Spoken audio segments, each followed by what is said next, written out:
오늘 말씀은 욥기 11장입니다. 오늘 본문은 세 친구, 소발이 세 번째 친구죠.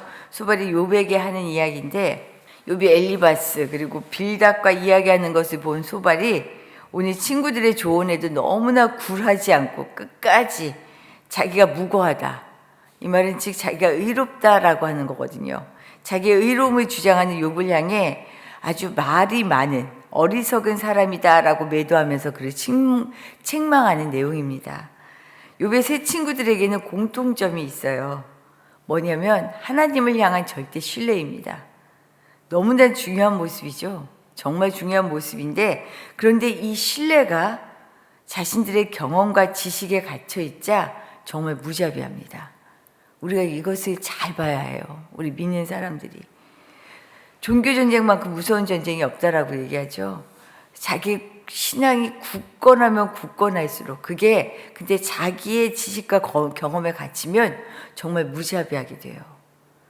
인과응보라는 정의의 하나님을 알게 해야 한다는 사명감으로 욥이 얼마나 큰 죄인인지를 증명하려고 정말 무자비한 말을 욥에게 쏟아놓습니다. 세 친구의 공통점이죠. 그래서인지 친구들은 한 사람 한 사람 욥의 이야기를 듣고 논쟁을 하면서 점점 그 강도는 세워지고 있는 것 같아요. 욥을 향한 세 번째 친구 소발의 모습을 통해서 사람을 대하는 우리의 모습을 살펴보려고 합니다. 특히 그동안 그리스도인들이 구원을, 어떻게 보면 제가 이런 표현을 쓰는 게 맞나 참 싶기도 하지만, 구원을 마치 무기처럼 상대에 대한 배려 없이 진리를 선포해야 한다라는 사명감과 자신의 경험, 지식에만 취해서 무자비하게 세상에 전해왔던 것은 아닌가. 예수 천국, 불신 지옥, 이걸 무자비하게 표현하지 않았던가. 이것이 과연 옳은 방법인가? 진리라고 하는 옳은 내용을 전할 때 그 방법은 어떠해야 될까? 태도는 어떠해야 할까? 돌아보게 되더라고요. 사람을 교회되게 하는 구원의 일을 맡은 우리가 어떤 태도로 이 구원을 이루어 가야 하는지를 함께 살펴볼 수 있으면 좋겠다라는 생각이 듭니다. 먼저는요, 말보다 마음을 먼저 읽을 수 있어야 합니다. 말보다 마음을 읽자. 소발은 자신의 무고함을 주장하는 욥에게 말 많은 어리석은 자, 즉 의로울 수 없는 자라고 그렇게 이야기합니다.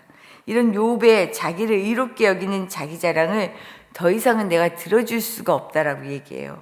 더욱이 잠잠하게 말을 그칠 방법도 없으니 이제 내가 취할 방법은 너 욥을 부끄럽게 하겠다라는 것입니다. 3절 말씀이에요. 우리 3절 말씀 한번 같이 읽어볼까요? 내 자랑하는 말이 어떻게 사람으로 잠잠하게 하겠으며 내가 비웃으면 어찌 너를 부끄럽게 할 사람이 없겠느냐.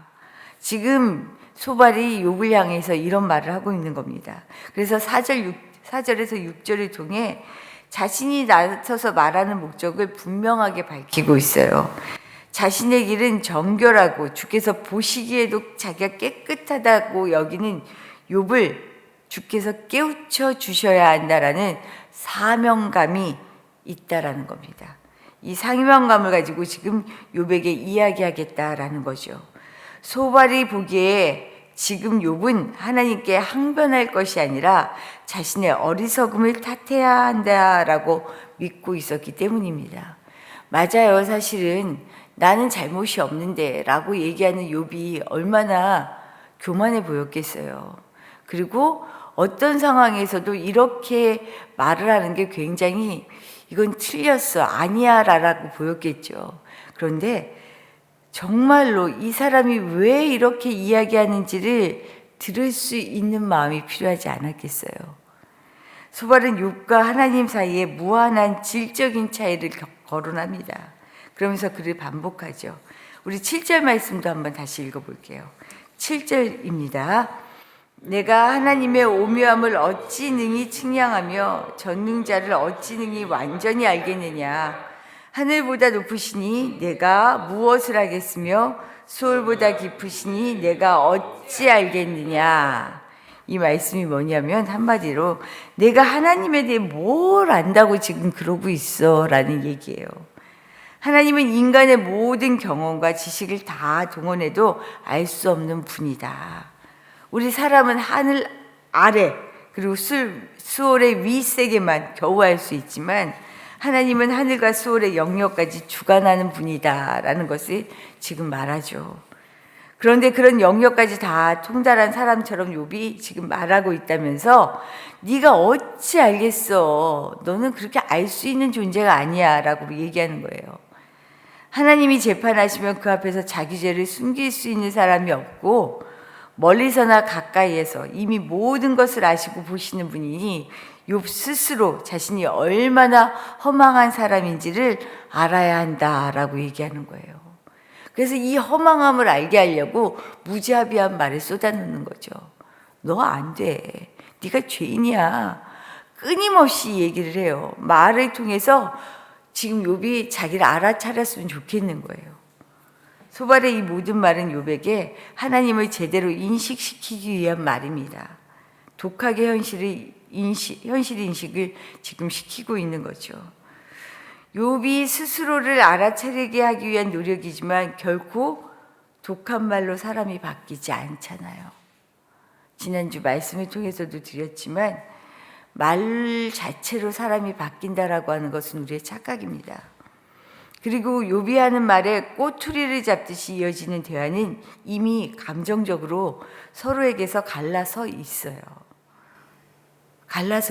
이미 지금 말에 꼬리를 잡고 있듯이 말하는 것은 정말 아무 의미가 없거든요.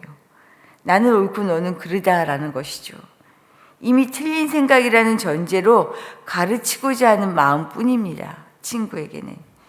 누군가와 이야기할 때 더욱이 공경에 처한 사람이라면 더욱 그렇죠.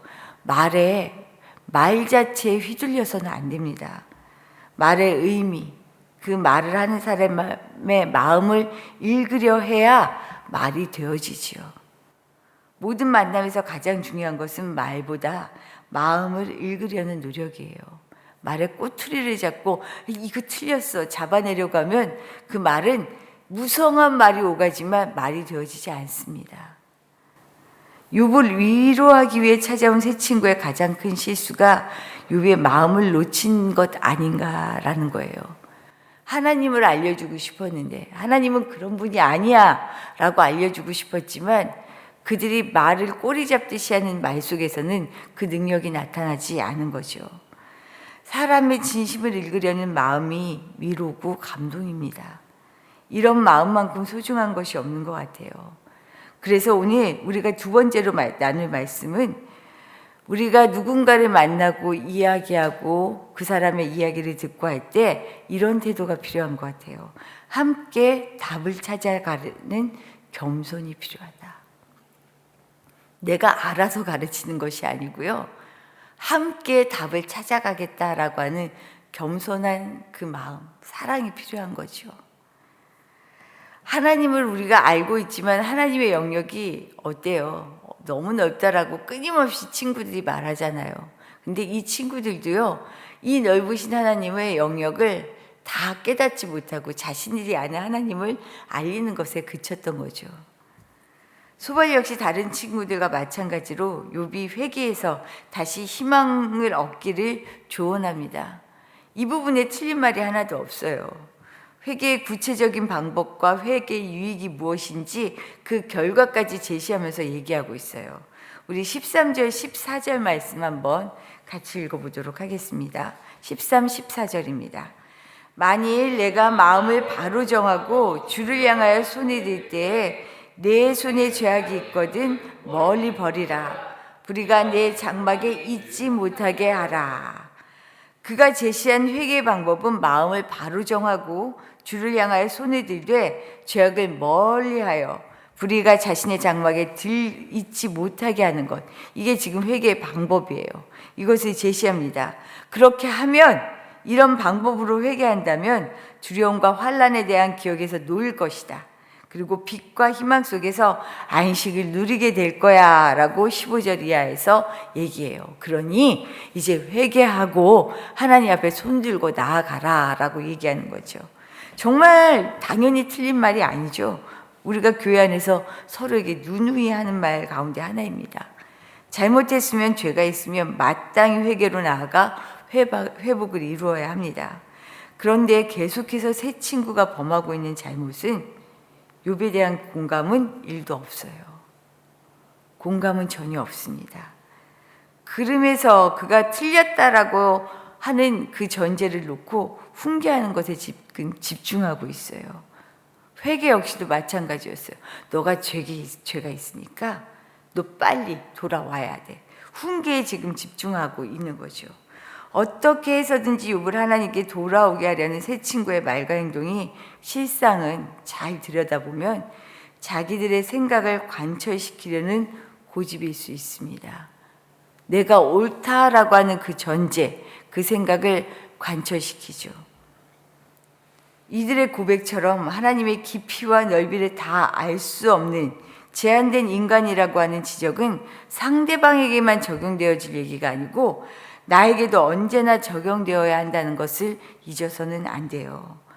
그래서 사람에 대한 진심 어린 사랑을 가진 조언을 하고자 한다면 내가 정해놓은 답을 요구하는 것이 아니라 나 역시 너무 부족한데, 나도 이게 다 맞는 것인지 알 수 없지만 그래도 하나하나 차근차근 찾아가고 알아가야 되지 않겠어? 정말로 하나님이 이런 분이라면, 너가 죄가 없다면 하나님께서는 결국 이 모든 상황들을 다시금 돌이켜주지 않겠어? 그러니 우리 같이 지금 여기서부터 다시 시작해보자. 우리를 돌아볼 뿐만 아니라 하나님 왜 그러시는지 우리 같이 물어보자. 이렇게 얘기하는 친구가 하나도 없었죠. 말의 힘은 진심 어린 사랑과 겸손을 통해서 드러나게 되어 있습니다. 우리가 사실은 어른이지만 어린아이에게도 내가 가르친다라는 자세로 나아갈 수 없는 것 같아요. 아시잖아요. 어린아이에게서 배운다라는 것. 우리의 삶은 내가 아는 답, 정해놓은 답을 관철시키는 삶이 아니고요. 끊임없이 하나님 앞에서 부족한 나를 내려놓고 내가 답을 찾아가는, 하나님께 더 가까이 나아가는 그런 삶을 살고 있잖아요. 이것은 겸손하지 않으면 할 수 없는 일인 것 같아요. 이미 이루었다라고 말할 수 있는 사람은 어느 누구도 없어요. 그럴 수가 없어요. 그래서 이게 맞아라는 확신이 들지만 이것은 누군가에게 정말 요구하듯이 나아가는 것, 이렇게 감히 하기가 참 어려운 일인 것 같아요. 여기에는 정말로 하나님 앞에 내가 참 부족한 사람입니다. 그렇지만 겸손하게, 하나님 이게 맞다라면 내가 더 굳건하게 이 맞는 것을 세워갈 수 있도록 도와주시고, 그렇지 않으면 하나님 내 생각이 깨지게 도와주십시오. 이건 누가 하실 수 있겠어요? 내 안에 내주하시는 성령의 능력이 아니면 할 수 없거든요. 하나님께 오늘도 그렇게 나아갈 수 있기를 바랍니다. 답을 찾아가는 사람입니다. 그래서 겸손해야 합니다. 겸손한 사람은 상대를 향해서도 나를 향해서도 어떤 것을 일방적으로 이게 맞으니까 가라고 요구할 수 없습니다. 우리가 이런 마음으로, 이런 자세로 구원을 이루어가는 사람들 되기를 부탁드립니다. 주신 말씀 생각하며 기도하도록 할게요. 누군가를 대할 때 우리가 늘 사람을 만나는데 사람을 말로 읽어내는 사람이 아니라 그 마음을 읽어내는 사람 되게 해주십시오. 마음을 볼 수 있는 사람이 되게 해주십시오. 그리고 누군가를 향해서도, 아주 어린아이를 향해서도 정해놓은 답으로 내가 가르치려고 하는 사람이 아니라 함께 답을 찾아가겠다라는 겸손함으로 모든 사람들을 대할 수 있는 그런 겸손이 있게 해주십시오. 기도하시기를 부탁드리고요. 우리 어제 수능 잘 마쳤습니다. 정말 큰 고비를 우리 자녀들이 산을 넘어간 거죠. 하나님 그 이후까지도 끊임없이 하나님이 함께 해주셔서 우리 자녀들 주님과 동행할 수 있게 해주십시오. 기도해 주시고요. 특별히 이제 오늘은 우리 교회의 사역을 위해 앞으로를 위해 기도하는 날입니다. 이제 2023년을 마무리하고 24년을 준비하게 되는데 우리 교회가 한 해 동안 무엇을 하는 것이 하나님이 가장 기뻐하실까? 무엇을 하기를 원하실까? 어떻게 서기를 원하실까? 하나님, 우리 목회를 준비하면서 이런 고민들과 답을 찾아가며 하나님 2024년을 잘 준비하게 해주십시오. 기도해 주시기를 바랍니다. 기도드리겠습니다.